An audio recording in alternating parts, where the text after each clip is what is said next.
दोस्तों ये है गिलहरी।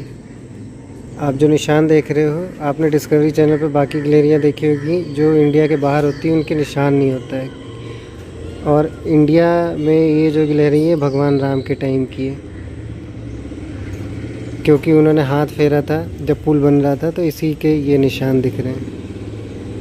जय माता की दोस्तों इस टाइम मैं आया हूँ शीतला माता मंदिर में, और हनुमान जी हैं, आज बड़ा मंगल है तो इसलिए मैं मंदिर आया हुआ हूँ शाम को। और दोस्तों ये आप मेरे बगल में देख रहे हो, ये पूरा जंगल है और जंगल के उस पार है अर्जनगढ़ गुरु द्रोणाचार्य, ये पूरी मेट्रो की लाइन जाती है। और ये बहुत ही बड़ा जंगल है। जो लोग दिल्ली एनसीआर में रहते होंगे वो जानते होंगे, और दोस्तों जो दिल्ली एनसीआर में रहते हैं वो शीतला माता मंदिर के बारे में भी जानते होंगे, जो कि रेलवे स्टेशन के पास है और बहुत ही माना हुआ मंदिर है। लेकिन बहुत सारे लोगों को ये नहीं पता होगा कि ये जो मंदिर है शीतला माता मंदिर में जो मूर्ति है वो ओरिजिनली मूर्ति पहले यहीं थी। ये वी ब्लॉक में पड़ता है, DLF फेज़ 3 के पास में। यहीं से वो मूर्ति वहाँ पर जाकर के स्थापित करी गई है, जहाँ पर आप लोग जो गुड़गांव रेलवे स्टेशन के पास दर्शन करने के लिए जाते हो वो मंदिर के बगल में जो जंगल है वहाँ पर ये मेरे को, वैसे तो बहुत सारी यहाँ पे मोरनियाँ हैं, लेकिन ये एक मोर दिखा हुआ है। अभी इसने अपने पंख फैलाए हुए थे।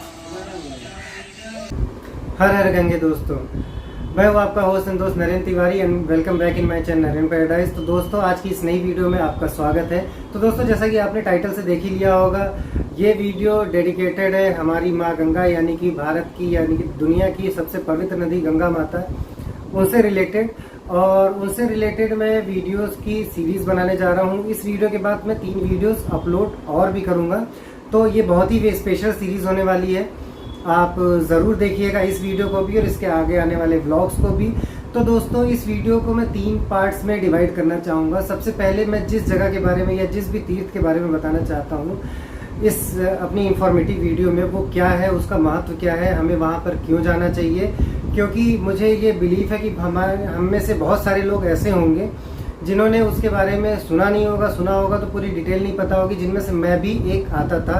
क्योंकि मैंने वहाँ पर जाने से पहले और जाने के बाद भी मैंने बहुत रिसर्च करी, वीडियोस मैंने यूट्यूब पे ढूंढे, क्योंकि YouTube is the most popular video search engine. लेकिन मुझे एक भी प्रॉपर इन्फॉर्मेटिव वीडियो नहीं मिली उस जगह से रिलेटेड। तो आप इस वीडियो को ज़रूर देखिएगा, हो सकता है आपके एक काम आए। एंड आई एम श्योर आपके नहीं तो जो भी लोग वहाँ पर जाना चाहते हैं उनके लिए ये अवश्य ही काम की वीडियो होगी। तो आप इसे शेयर भी ज़रूर करिएगा। दूसरा, आप वहाँ पर जा कैसे सकते हैं। तीसरा, वहाँ पर जाने से रिलेटेड मेरी क्या स्टोरी है वो भी मैं आपको बताऊंगा। तो दोस्तों सबसे पहले मैं जिस जगह के बारे में आज इस वीडियो के बारे में बताना चाहता हूँ, जो कि माँ गंगा से रिलेटेड तीर्थ है, उन तीर्थ स्थलों में सबसे उच्च स्थान पर है वो है गढ़मुक्तेश्वर। गढ़मुक्तेश्वर आप कह सकते हैं या ब्रजघाट आप कह सकते हैं, जिसको कि भगवान शिव ने काशी से भी ऊपर स्थान दिया है। यहाँ पर हम कुछ ऊपर नीचे नहीं करेंगे। जब भगवान शिव ने खुद ही इसे काशी से ऊपर का स्थान दिया है तो हम ये समझ सकते हैं कि ऊपर ना सही, लेकिन काशी का जितना महत्व है उतना ही महत्व गढ़मुक्तेश्वर का भी है। तो दोस्तों सबसे पहले आपको गढ़मुक्तेश्वर क्यों जाना चाहिए अगर आप आज तक नहीं गए हो तो। क्योंकि हम में से बहुत सारे लोग होंगे जो हो सकता है उस हाईवे से बहुत बार गुजरे होंगे, जिस हाईवे से जब आप गाजियाबाद से या फिर दिल्ली से आप यूपी की तरफ जाते हो तो आपको रास्ते में पड़ता है ब्रजघाट। तो दोस्तों फिर से मैं बताना चाहूँगा, मैं जिस तीर्थ का नाम बता रहा हूँ, मेन तीर्थ का नाम है, मेन मंदिर का नाम है गढ़मुक्तेश्वर। बाकी आपको गढ़मुक्तेश्वर के आसपास बहुत सारे धाम मिलेंगे, जैसे कि गढ़मुक्तेश्वर के पास में आपको माँ गंगा का मंदिर मिलेगा, बहुत ही प्राचीन मंदिर मिलेगा। आपको नक्का कुआं या नहुष कूप मिलेगा उसके पास में आपको झारखंडेश्वर महादेव का मंदिर मिलेगा। उसके पास में आपको मीरा की रेती मिलेगी और उसके पास में आपको ब्रजघाट मिलेगा। उसके पास में ही आपको वो स्थान भी मिलेगा जहाँ पर कार्तिक महीने में टिहरी का मेला लगता है, जो कि बहुत बड़ा मेला होता है। तो दोस्तों इस जगह का महत्व ऐसे है, जैसे कि गढ़मुक्तेश्वर, आपको नाम से तो ये गढ़ लग रहा होगा, लेकिन ये एक अपभ्रंश रूप है। इसका जो ओरिजिनल नाम था दैट वाज गढ़मुक्तेश्वर। गढ़ से यहाँ पे तात्पर्य है जो कि जय विजय थे। जैसा कि आपने कहानियों में रामायण महाभारत हर जगह सुना होगा, जय और विजय नाम के 2 द्वारपाल थे स्वर्ग के, जिनको की श्राप मिला हुआ था, जिसकी वजह से वो मनुष्य योनि में मृत्यु लोक में आ रहे थे। तो उनको मुक्ति देने के लिए गढ़मुक्तेश्वर वाली जगह पे भगवान शिव प्रकट हुए थे, जहाँ से फिर वो तरे थे। तो इसीलिए वहाँ पे जो है गढ़मुक्तेश्वर का मंदिर है, वहाँ पे महादेव का शिवलिंग स्थापित है। उसके अलावा भगवान परशुराम ने भी वहाँ पे शिवलिंग स्थापित किया था, जहाँ पे तो वहाँ पर भगवान परशुराम जी का भी मंदिर है और वहीं पर झारखंडेश्वर महादेव का भी मंदिर है। उसे झारखंडेश्वर इसलिए कहते हैं क्योंकि वो झाड़ियों में शिवलिंग प्रकट हुए थे, फिर वहाँ पे परशुराम जी ने मंदिर की स्थापना करी थी। उसी के पास में आपको नक्का कुआं यानी कि नहुष मिलेगा।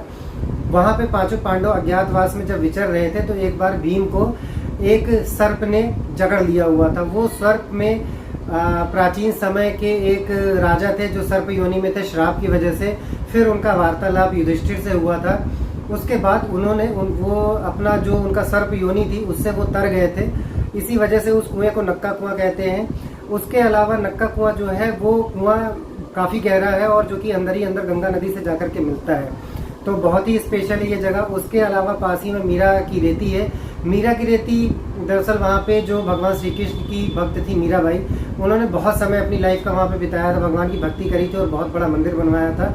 और ये जितने भी मंदिरों का मैंने अभी नाम लिया है वो सबको औरंगजेब ने तोड़वा दिया था, लेकिन फिर से मराठाओं का जब राज्य आया था तो उन्होंने फिर से उन सारे मंदिरों की पुनर्स्थापना करवाई थी, उनका जीर्णोद्धार करवाया था, जो भी डैमेज किया था उसे फिर से रिपेयर करवाया था। हालांकि जब आप वहाँ पे जाएंगे तो आपको दिखेगा औरंगजेब ने जो तोड़वाया था और जो भी वहाँ पर औरंगजेब ने अपने गलत मकसद के तहत में बनवाया था, तो उन चीज़ों के भी आपको अंश मिलेंगे। जैसा कि आप जब मीरा की रेती जाएंगे तो वहाँ पर मीरा की रेती कम मिलेगी, वहाँ पर औरंगजेब का बनवाई हुई चीज़ आपको ज़्यादा मिलेगी। उसके अलावा माँ गंगा का बहुत ही स्पेशल मंदिर है।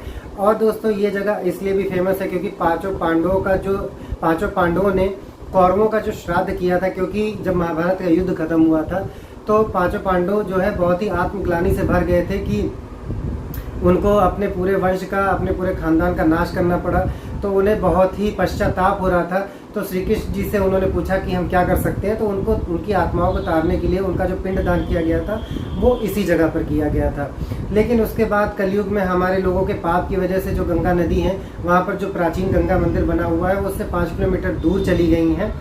तो वहाँ पर जहाँ पर पहले जो मेन घाट था, अब वो घाट वहाँ से खिसक करके थोड़ा सा दूर, कुछ 5-8 किलोमीटर दूर चला गया है, जो कि जिसे कि ब्रिज घाट कहते हैं। ब्रिज घाट का जो लेना देना है वो ब्रिज धाम से कोई भी लेना देना नहीं है। वहाँ पर ब्रिज इंग्लिश वाला वर्ड है, क्योंकि जब ब्रिज वहाँ पे जो हाईवे वाला ब्रिज बन गया उसके बाद उसके नीचे जो घाट है वहाँ पर नाव और श्रद्धालुओं का आना जाना ज़्यादा बढ़ गया, तो मेन घाट वहाँ पर बन गया है। लेकिन जो मेन मंदिर है उससे आप कंफ्यूज मत होइएगा, क्योंकि मुझे यही कन्फ्यूज़न हुआ था।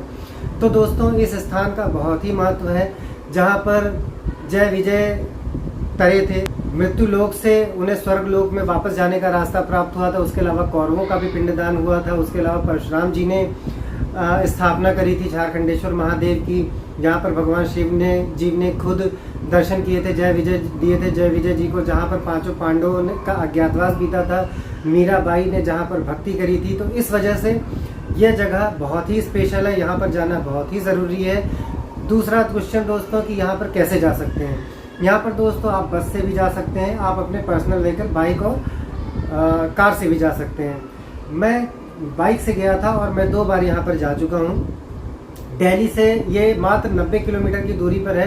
आप अधिकतम 2.5 से 3 घंटे की समय अवधि में वहाँ पर पहुँच सकते हैं। उसके अलावा आप जब मुरादाबाद से दिल्ली की तरफ आते हैं तब भी आपको रास्ते में ब्रिज घाट पड़ेगा।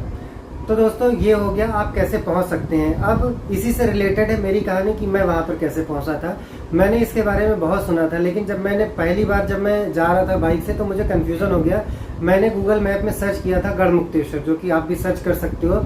लेकिन होता ये है, जब हम गढ़मुक्तेश्वर वाले गेट पे पहुंचते हैं तो जैसा कि मैंने आपको स्टार्टिंग में बताया, गढ़मुक्तेश्वर और ब्रिज घाट ये उतना ज़्यादा फेमस नहीं है जितने ज़्यादा हमारे बाकी के तीर्थ हैं, जैसे कि अयोध्या, मथुरा, अमरनाथ, काशी। तो लोगों को इतना ज़्यादा इसके बारे में नहीं पता है। केवल लोकल लोग या फिर जो आसपास के लोग जो कभी जा चुके हैं, जैसे कि मैं अभी वहाँ पे जा चुका हूँ, तो मुझे उसके बारे में पता है। तो दोस्तों गढ़मुक्तेश्वर का आप जब मैप पे लोकेशन लगा करके पहुँचते हैं तो जो मेन गेट है वहाँ से जो मंदिर है वो करीब 1-2 किलोमीटर लेफ्ट साइड में जो रोड जाती है उसके अंदर जाने पे मंदिर है। मंदिर के आसपास भी आपको कोई खास बोर्ड नहीं दिखाई देगा, आपको पूछते हुए ही जाना पड़ेगा। तो जब मैं पहली बार गया था पिछले साल तो मुझे यही कन्फ्यूज़न हुआ था। वहाँ पर जाने के बाद मैंने ब्रिज घाट के बारे में पूछा। ब्रिज घाट के बारे में आप कंफ्यूज मत होइएगा। ब्रिज घाट जो है मेन हाईवे पे ही पड़ता है, पुल के नीचे की साइड। वहाँ पर आप बहुत ही आसानी से जा सकते हो। तो जो मेन मंदिर है आप पहले वहाँ पर होइएगा। तो जो गेट आपको पड़ेगा, जो लेफ्ट साइड वाली रोड होगी, उस पर आप चले जाएंगे। 1 से 2 किलोमीटर की रेंज में आपको दाहिने हाथ पर जो है मंदिर का गेट होगा, जो कि आपको पूछ करके ही जाना पड़ेगा। और आपको दाहिने तरफ गढ़मुक्तेश्वर झारखंडेश्वर महादेव और नक्का कुआं मिलेगा। पास ही में आपको मीरा की रेती मिलेगी। दाहिने साइड में आप लगभग 1 किलोमीटर या 800 मीटर आप अंदर जाएंगे तो वहाँ पर आपको माँ गंगा का प्रसिद्ध मंदिर मिलेगा। फिर आप वहाँ से बाइक से या फिर आप ऑटो करके चल जा सकते हैं ब्रिज घाट पे। ब्रिज घाट पर आप जाकर गंगा नदी में स्नान कर सकते हैं, बोटिंग कर सकते हैं। उसके अलावा वहाँ पर अमृत परिसर है। अमृत परिसर बहुत ही खूबसूरत जगह है। वहाँ पर आप जाकर के ठहर भी सकते हैं, रुकने की भी व्यवस्था है, खाने पीने की भी व्यवस्था है। और अमृत परिसर में आपको 201 किलो के पारस के शिवलिंग मिलेंगे, उनके दर्शन आप कर सकते हैं। शंख की डिज़ाइन है और उसके साथ में 108 शिवलिंग है। उसके अलावा वहाँ पर जो वो पत्थर हैं जो जिन पत्थरों का इस्तेमाल नल नील ने किया था भगवान राम के लिए पुल बनाने के लिए, श्रीलंका पर चढ़ाई करने के लिए, आपको वो पत्थर भी मिलेंगे। और उसके अलावा बहुत सारे भगवानों के स्पेशल दर्शन होंगे। तो आप अमृत परिसर भी जाइएगा, गंगा नदी भी जाइएगा स्नान करने के लिए।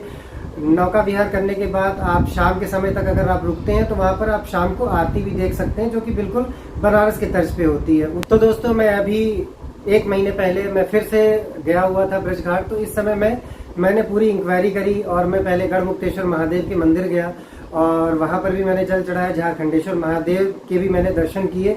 उसके अलावा नक्का कुआं के भी मैंने दर्शन किए। उसके बाद गंगा माता के मंदिर में भी मैंने दर्शन किए। उसके बाद ब्रिज घाट जाकर के मैं अमृत परिसर भी गया। तो दोस्तों, इन सारी चीज़ों पे आप कंफ्यूज मत होइएगा। मैंने सारी लोकेशन आपको डिटेल में बताई। इसके अलावा इससे रिलेटेड जो ब्लॉग्स हैं वो भी मैं अपलोड करूँगा इस वीडियो के बाद। तो आप प्लीज़ ज़रूर देखिएगा, बहुत ही स्पेशल ब्लॉग होने वाले हैं, जिसमें आपको प्रत्यक्ष रूप से जो मैंने अभी जानकारी दी है उसको आप डिटेल में देख भी सकते हैं कि मैंने कैसे अनुभव किया था। तो दोस्तों, आशा करता हूँ आपको मेरी वीडियो कुछ नॉलेजेबल लगी हुई होगी। और साथ ही साथ आपको ये भी बताना चाहूँगा कि अभी इसके बाद फिर से मेरा वहाँ जाने का विचार है और मैं पूरा प्रयास करूँगा कि जब कार्तिक का मेला लगेगा, यानी टिगरी का मेला लगेगा कार्तिक महीने में, तो मैं वहाँ अवश्य जाऊँगा उस मेले की भव्यता देखने के लिए और वहाँ पर जो भी चीज़ें होती हैं उनका अनुभव करने के लिए। वहाँ पर बहुत सारे श्रद्धालु आते हैं जो वहाँ पर परमानेंट टेंट लगाते हैं और कई दिनों तक, जब तक मेला रहता है तब तक वो लोग वहाँ पर रुकते हैं। तो आप भी वहाँ पर ज़रूर जाइएगा, जो कि हमारी सांस्कृतिक विरासत है। आप उसके दर्शन ज़रूर करिएगा, ये बहुत ही आवश्यक है जीवन में एक बार जाना। Thank you so much for watching my video. I really appreciate your time. और आने वाली वीडियोस आप ज़रूर देखिएगा। अगर आपने सब्सक्राइब नहीं किया है तो आप सब्सक्राइब भी कर लीजिएगा।